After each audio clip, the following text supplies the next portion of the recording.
Je vais vous poser d'abord une question, c'est pour vous, qu'est-ce que c'est la créativité? Je ne vais pas vous laisser répondre parce que j'ai que 3 minutes, mais globalement, quand on parle de créativité, vous allez penser à l'art, vous allez penser à la peinture ou bien à l'originalité. La définition de la créativité tient d'un consensus plutôt social, donc il est plutôt admis ce que c'est la créativité, sans vraiment trouver une définition commune qui réponde à plusieurs domaines en même temps. Mais c'est pas vraiment ça la créativité.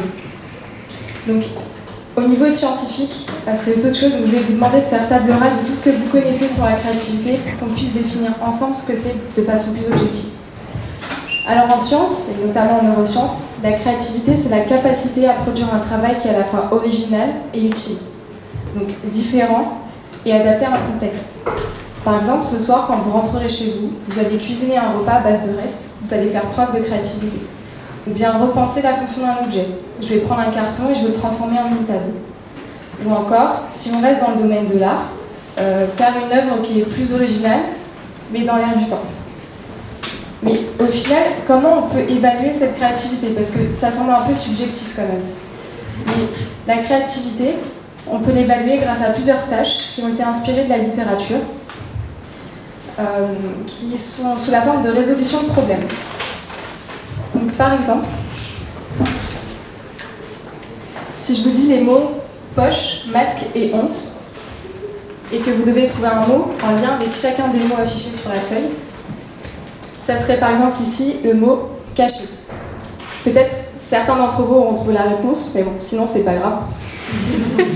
Parce qu'on cache quelque chose dans une poche, parce qu'on masque notre visage, enfin on cache notre visage avec un masque, et on a envie de se cacher quand on a honte.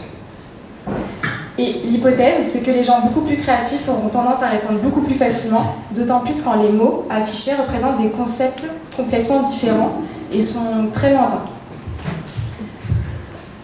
Donc mon but, c'est de prendre ces scores de créativité et de les corréler, donc de faire un lien avec de l'IRMF, donc de l'imagerie cérébrale, afin de trouver une région cérébrale qui est beaucoup plus impliquée dans la créativité. Pourquoi? Parce que les gens plus créatifs ont sûrement une architecture cérébrale différente, donc vont solliciter un peu plus une région cérébrale en particulier. Merci. C'est pas la fin. Mais c'est quoi l'utilité au final de comprendre ce que c'est la créativité? Donc en fait, je pense que comprendre ce que c'est, ça va nous amener à être plus créatifs. Parce qu'au final, quand on sait qu'est-ce que c'est la créativité, on va provoquer une sorte d'auto-évaluation. On va essayer de faire un travail un peu plus original envers soi-même et envers les autres. Et ça, je pense que ça peut aider les entreprises, notamment dans le domaine de l'innovation. Donc maintenant, le mot innovant prend tout son sens avec être créatif.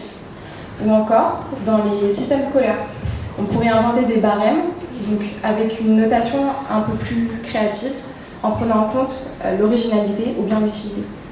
Donc j'espère, dans ces 3 minutes, vous avoir convaincu, d'une part, que les neurosciences vont aider à vous faire comprendre la créativité, à vous avoir un peu bouleversé donc, sur votre vision de la créativité, et pourquoi pas vous avoir provoqué une gêne, ou bien une remise en question, ou bien un élan d'inspiration pour être plus créatif.